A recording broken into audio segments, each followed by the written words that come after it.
You're now listening to Hack and Grow Rich with Shaahin and his co-host Bart Baggett, where we discuss hacking your way to success and the unconventional paths to unreasonable success with the people who've been there. And now, the author of Billion, How I Became King of the Thrill Pill Cult, Shaahin. Welcome to the Dadpreneur podcast. I'm your host, Alex Oliveira. Each and every week, as you know, we interview leaders, entrepreneurs, marketers, just people who are doing big things in business. And my guest today, Shaahin, he's doing big things, not only in business, but in the world of Amazon and online. And he's been doing it for a long time. And that's why I wanted to have him on the show here today. Shaahin, welcome to the show. Thanks, man. I'm happy to be on Dad. Is it Dadpreneur? The Dadpreneur, man. Yeah, like a mompreneur. You know, mompreneur came first, by the way. I tracked it back to like the 90s. Someone like came up with that and started selling on eBay, called herself the mompreneur. But yeah, Dadpreneur, man. And I always say it's not just for dads. It's not just for parents. It's for anybody who wants to learn entrepreneurship. And so it's gender neutral, even though it's called Dadpreneur. It's just because I'm the dad. I always tell people I'm a dad first and entrepreneur second. So, but welcome to the show, Shaahin. Thanks, man. Great to be on. I appreciate that. All right, cool. So I first want to dig into your background. You're originally from Iran. You live out there in Cali. Tell us your story. I mean, I know you started in business early, your teen years, but go to your earliest memory, like work. When was like your first job? Yeah, so I had kind of a unique start. I moved here to the United States as an immigrant. We were refugees, me and my family from Iran.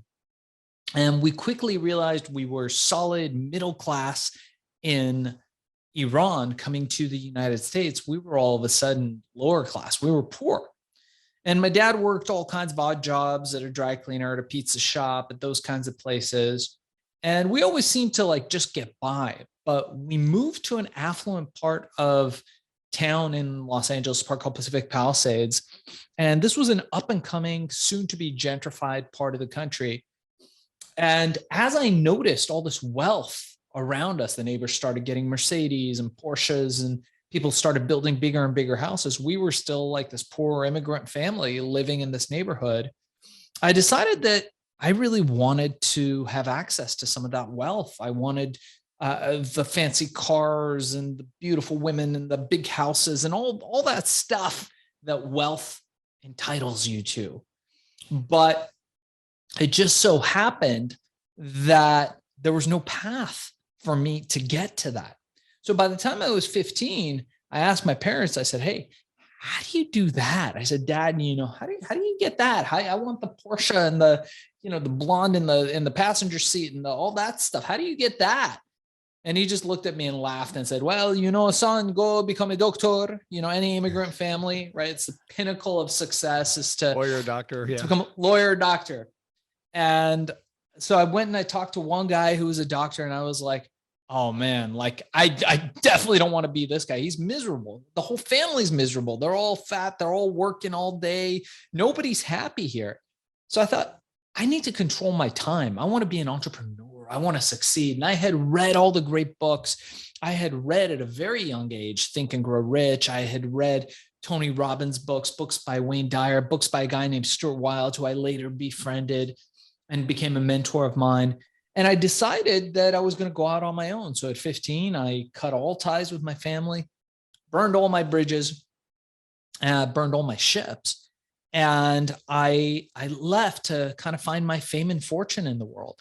Mm-hmm. And I came across a mentor and fell into the electronic music scene, the dance scene, the rave scene that was booming in the 1990s. And through that, I decided that I was going to invent a drug. Now, teenage kid, I had no money. I had no resources. I was sleeping in abandoned cars and abandoned buildings, wherever I could lay my head. I was eating at the community college, but I was getting by. I was okay. I was never hungry. I was fine. And I remembered thinking, man, at all these parties, it's the drug dealers that are making money. So I should do that, until I realized how bad I actually would be at crime. So I realized that very early. And what I did was I made a very important decision to go ahead and invent my own legal version of the biggest drug at that time, which was ecstasy. Mm-hmm. And I did, and I write about it in my book, Billion, How I Became King of the Thrill Pill Cult, which is now on Amazon. It's becoming a bestseller. We have a film deal going where it tells the crazy tale of how a 15-year-old invented this incredible pill. And I'll tell you, by the time I was 18, 19, somewhere around there, I walk into my office and there's news media there. There's all kinds of people there. And I realized that we had broken $1 billion in revenue. This is pre-internet.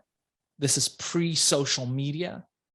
And it brought a quick realization that, man, I really need to get my stuff together if I want to keep this going. And it was a wild ride. And this was a legal designer drug. Yeah, called herbal ecstasy. And again, I tell the story in my book, Billion, How I Became King of the Thrill Pill Cult. It's on Audible now. You can get the audiobook. You can get it on Amazon. There's a hardcover. So anyone listening, please check it out. Let me know what you think. Awesome. All right. So that brings us there. It kind of makes me think about everybody in the last few years talking about ayahuasca and all the other stuff in South America and all over that is sort of a replacement for that. And of course, if you come, you guys are in California and the West Coast with the legalization, it's when I was just in Brazil talking to my cousin, he said, the thing about drugs is whether it's the legal or illegal, right? We were having a drink and whatnot. He's like, it's really, we all just want to have a good time, right? And so in Brazil, it's still frowned upon, like even marijuana, which is crazy, and they're trying to get everything legal down there. And I said, yeah, man, you guys are behind, because in the US, it's just not the case anymore. There's so many different ways that you could have a good time legally as an adult, Obviously, it's a little bit different for kids, but so fast forward. So that's a big first job. Obviously, you take the leap and go out in the world on your own, and you make that first billion. What was the hardest thing for you, Shaahin, as far as like you didn't have this proper training? And I dropped out of college as well. So wow. For me, I just couldn't wait to get into business, and I probably made the same mistakes that I would have made had I stayed and graduated first. So I don't feel like I missed out on anything, because I've always been a risk taker. You seem to be that way as well. Yeah. And so, but reflecting back on that time, obviously today you're much wiser. What's something that you can recall upon that you can pass on to our listeners, entrepreneurs who are just starting out, a mistake that you might have made, whether it's financial or hiring or firing? Like, was there a mistake that stands out to you, Shaahin?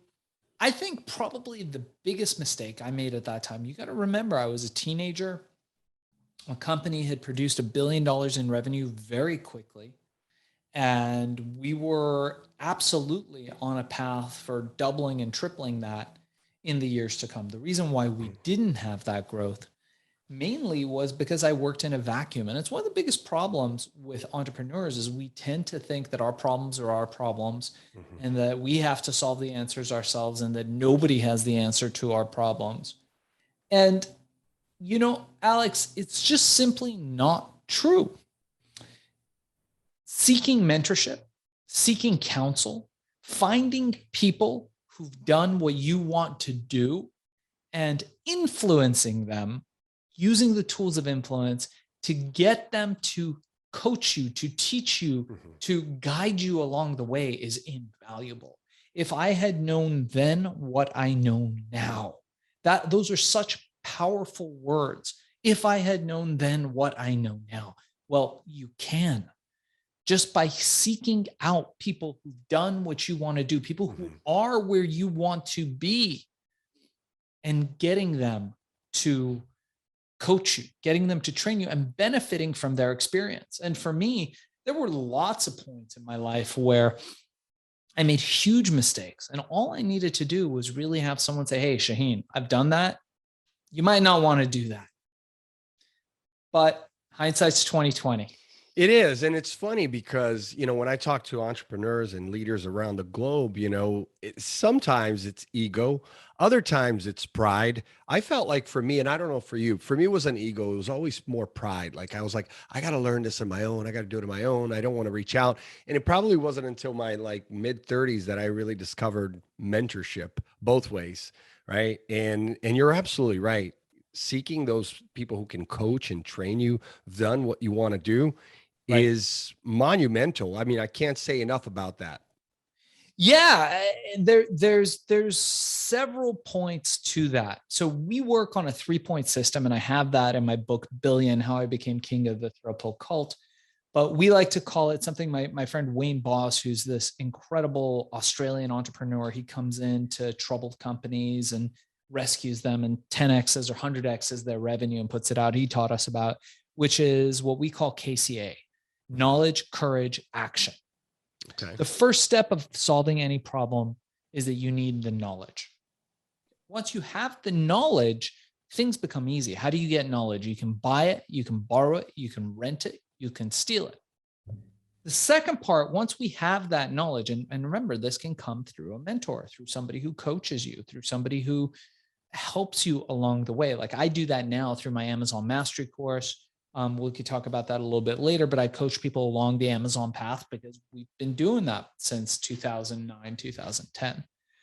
The second step, once you have the knowledge, the how-to, is to have the courage. You have to go out there and do the third part, which is to take action. We all know nothing happens without action.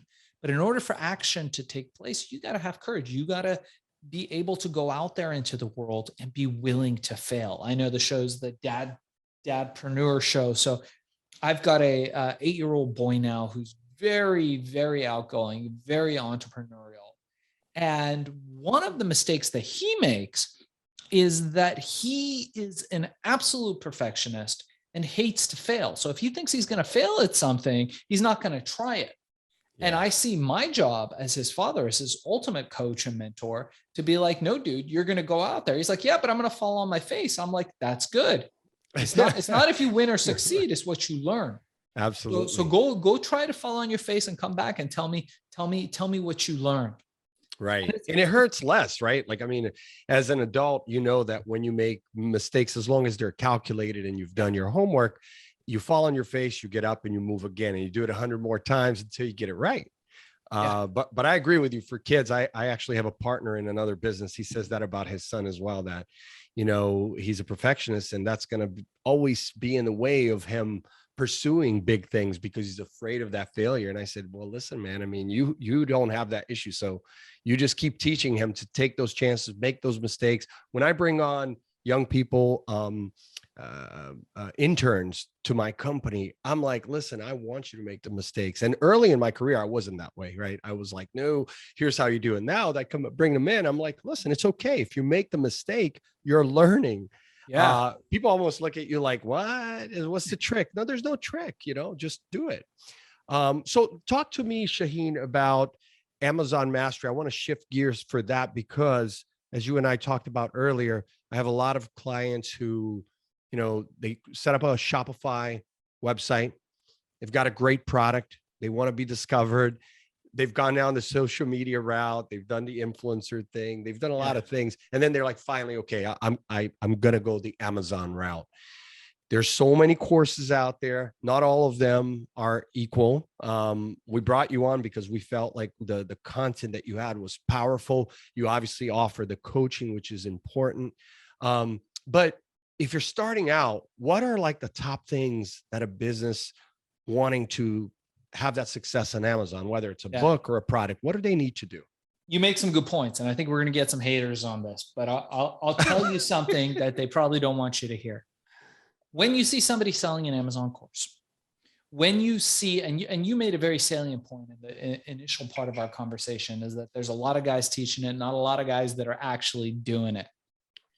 When you see an Amazon course online, when you see a guy who was selling social media marketing, and then he was selling some other LinkedIn marketing, and then this week he's selling Amazon marketing, run.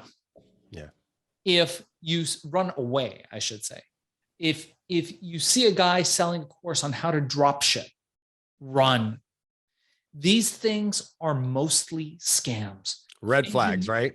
Red flags engineered by very savvy online marketers to extract your money from you and make them rich selling these courses and keep you wondering why you're not in the jacuzzi with the 12 bikini babes and the Lamborghinis that guy has.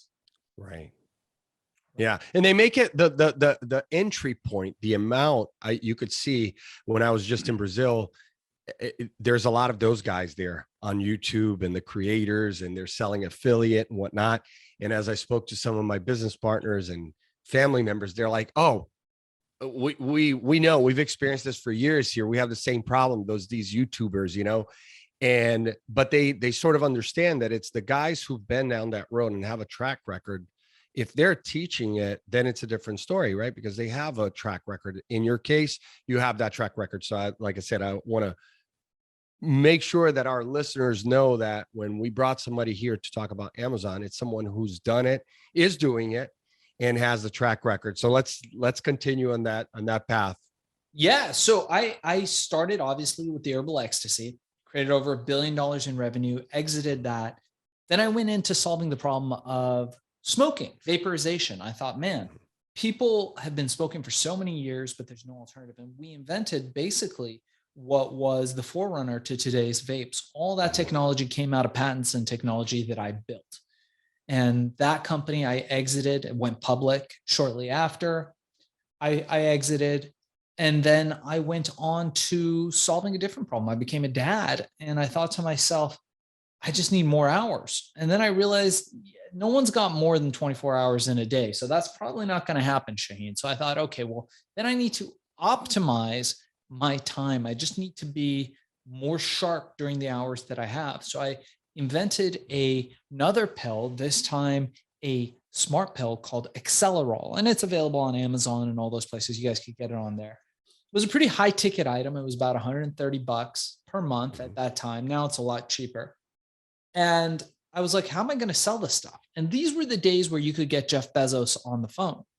You could email jeff@amazon.com. It was like the big secret. And he would respond. It might take him a little while, but he'd respond because he wasn't the richest man in the world. Amazon was still fairly small.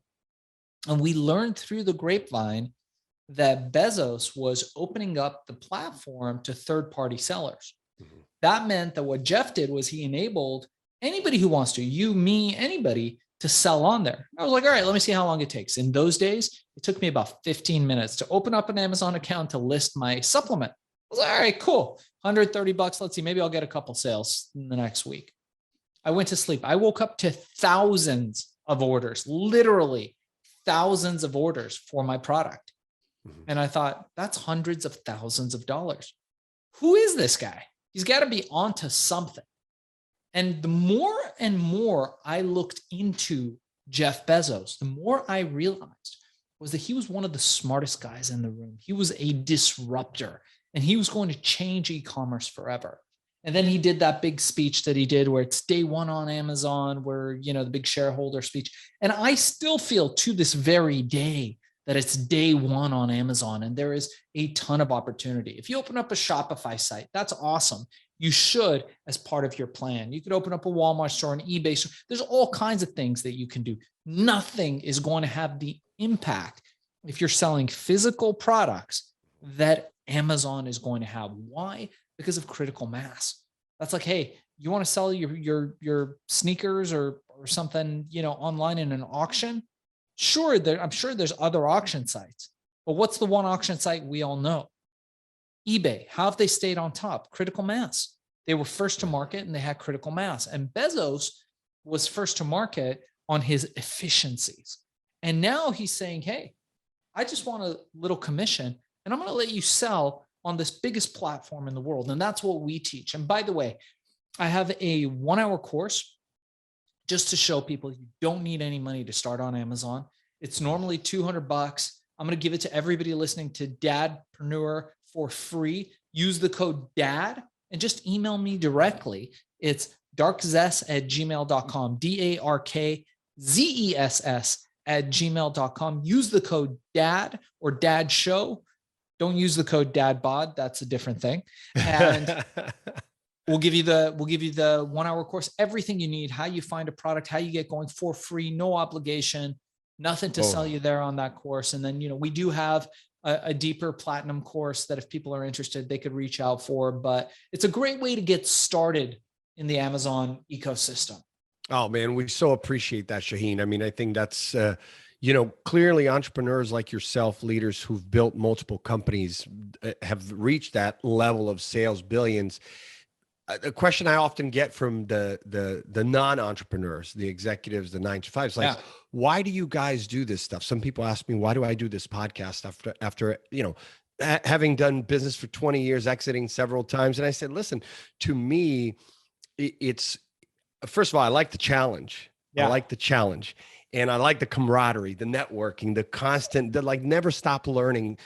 And it's not always about money. And so when I see someone like yourself who's done it, you've got properties, you've got businesses, and you're taking your time and your skills and your knowledge and giving it away, I so respect that, because I also do that. And I love other entrepreneurs who have that same sort of mindset, instead of the ones that are like, hey man, if I'm going to give anything away, it's going to be like very low level, right? Dangle the carrot. And I like what you're doing, because if someone is going to invest an hour of their time, that's enough for them to judge whether your content is of good quality or not. And then from then they can contact you and say, hey, look, I'm serious about selling on Amazon. I'm going to need coaching. I'm going to need training. And I'm going to need the Amazon master to help me. So you have a team, right, Shaahin? You have a team of people who help you do this? Yeah. So as far as the course goes, we've got a whole team. I've got former Amazon employees. I've got publicists. I've got social media people. We've got all kinds of people to show you how to build out your infrastructure for Amazon. But we do this kind of work. We charge a ridiculous amount of money. We do this for Fortune 500s, Fortune 50s, where they bring us their products and they're like, hey, make us rank, show us how to get reviews. And we do that. We do that for them. But we also do this for smaller companies, startups. VCs bring us startups all the time. So we do it for them. But the point is exactly that. I make my money selling products and making products on Amazon. That's my main source of revenue. And a while ago, people came to me and they were like, hey, we'd love to do this. Can we hire you? And I said, yeah, but we're way too expensive.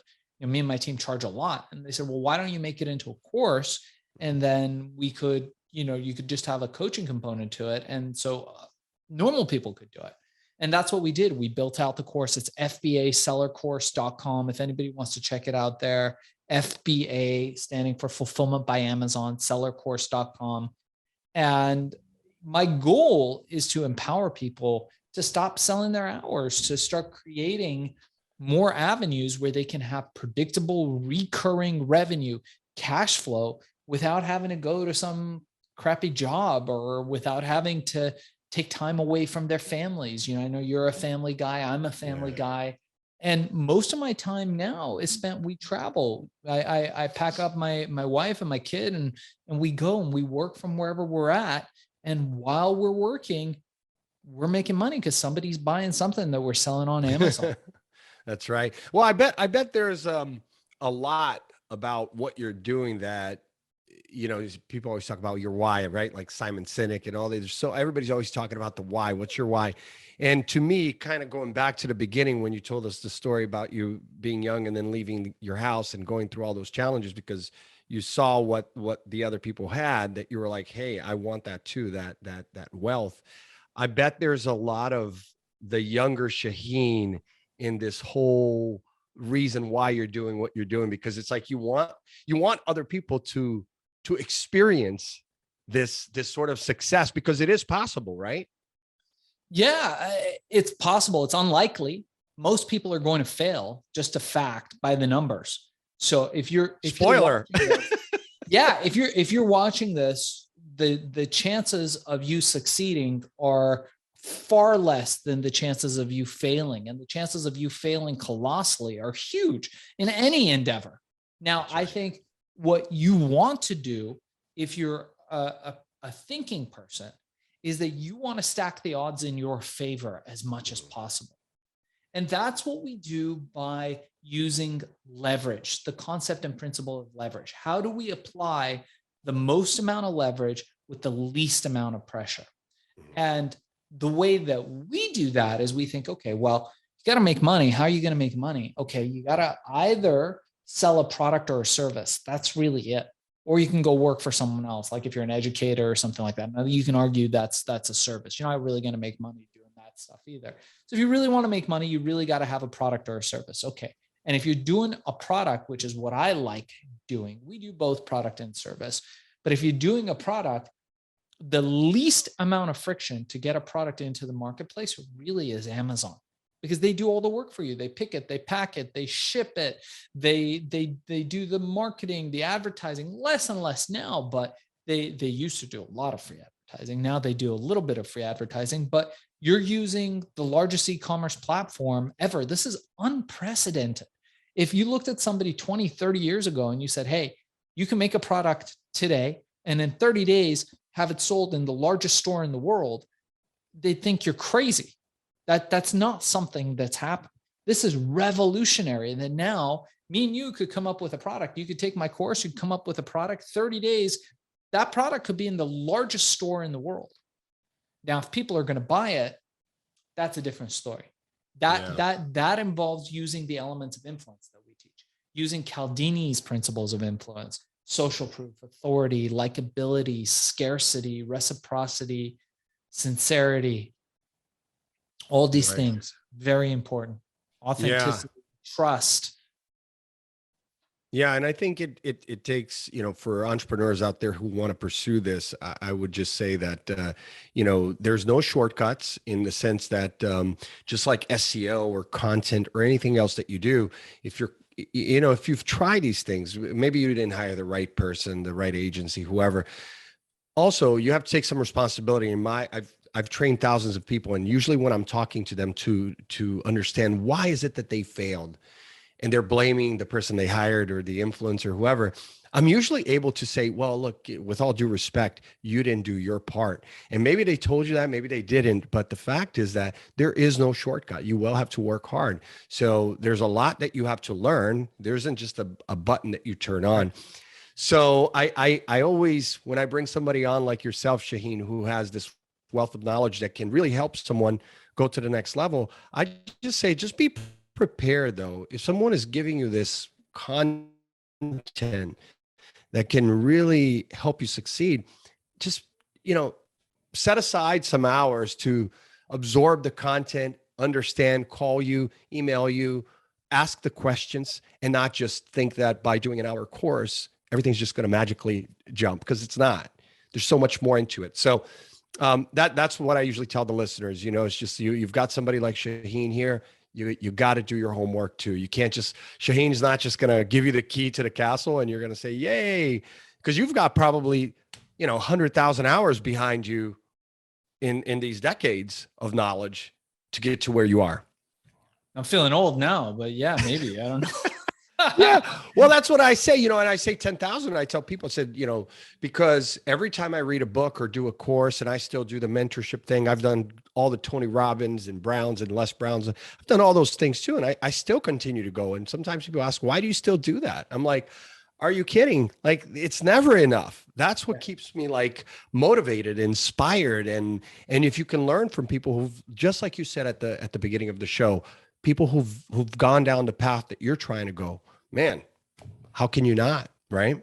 You're right. You can never stop. You can never stop improving. And I'll tell you why. The reason is the second you stop, the second you take a break, you say, good enough is good enough. Mm-hmm. What you're not noticing is the line of wolves just behind you, waiting to eat your lunch. And that's the real world. And it's not okay to say anymore. People are scared to tell people about that. But that's the fact. That's the reality. And I tell people this all the time. While you are sleeping, your enemies are planning your demise. That's right. If you don't have any enemies, you're not trying hard enough, then you don't matter. But if you're doing something that matters, you're making an impact, you're succeeding, the second you stop, and people say, well, Isn't that just relentless? Isn't that exhausting? Yes, but it's rewarding too. It's rewarding to be on top. You think someone like Elon Musk stops? You think Jeff Bezos stops? You think Steve Jobs stops? Yeah. Well, he stopped now because he's dead. But until then, he did not stop. And even after his death, look at what's going on. Look at his legacy. Apple's right. still one of the most valuable companies in the world. You cannot stop. Rest when you're dead. It's true. I was super inspired by the judge Ketanji Brown Jackson, who is, you know, up for Supreme Court seat. And she was talking about when she was at Harvard, one of the few African-American women who were in law school at that time. She said she's really down on herself because, you know, she's in a male dominated school, obviously mostly white. And she said another Black woman walked by and and said to her, listen, she said just one word, and she's lived by this word her whole life, which shows when she's being grilled by all these senators that she's not even sweating it, man. She's prepared for the big time, right? But she said, Shaahin, the word was, the lady just whispered in her ear and said, I could see that you're feeling that stress and you're feeling the challenges, right? Persevere. Just persevere. And so she's kind of lived by that motto. And I was so inspired by that because I think that's what it is, right? You described it in a lot of different ways too, but that having that perseverance of never giving up kind of goes hand in hand with never stop learning and just continue moving forward. And to your point, the minute that you stop, man, the wolves are going to come. Yeah.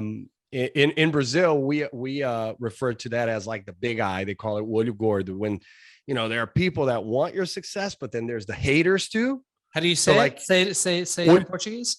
Olho gordo, olho gordo. Olho gordo. Yeah, the fat eye. And it means the fat eye because it's like, even though you're doing well, the guy sitting right next to you is just, to your point, Shaahin, just waiting with his big fat eye right there, just waiting to eat your lunch. The minute you take your eye off the ball, boom, they come right in, steal your client, steal your employee, whatever.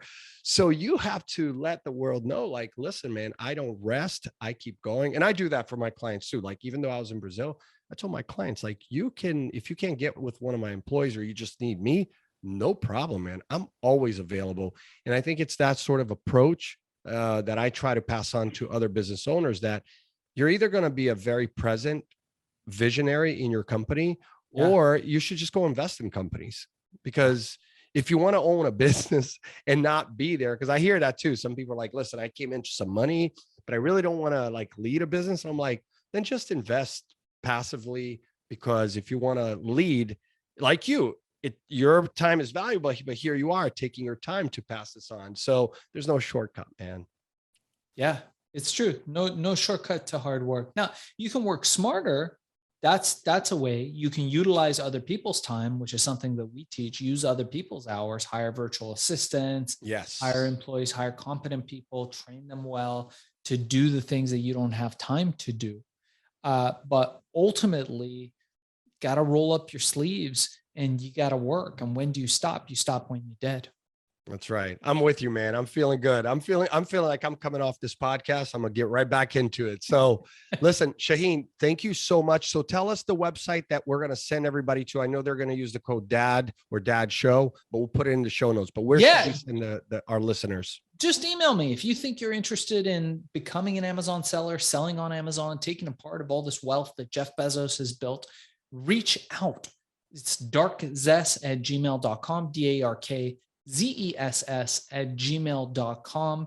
If you are interested in learning more about the course, reach out to me. If you're interested in my book, it's Billion, How I Became King of the Thrill Pill Cult, available on Amazon, Spotify, Stitcher, anywhere where audiobooks, ebooks, or paper books are found. And one other thing I want to tell you about, if you are watching this show and you are interested in being on great podcasts like this, we have a podcast service now, which a lot of people are telling me they're interested in. We book people on great shows just like this one. It's called Podcast Cola, Podcast COLA, and just go ahead and check that out. If anyone's interested, if you like this show and you want to be booked on great shows like this one, we'd love to hear from you. So that's podcastcola.com. And if you want to reach out to me, if anyone's got any questions, you can, again, reach out to me on my email, darkzess, DARKZESS @gmail.com. Use the code DAD to get the free Amazon course. Shaahin, thank you so much for being on the show today. Yeah, honored to be on. Thank you so much, Alex. Obrigado. Obrigado. There you go, man. How do I say that in Iranian? Merci. Merci. Okay, there you go.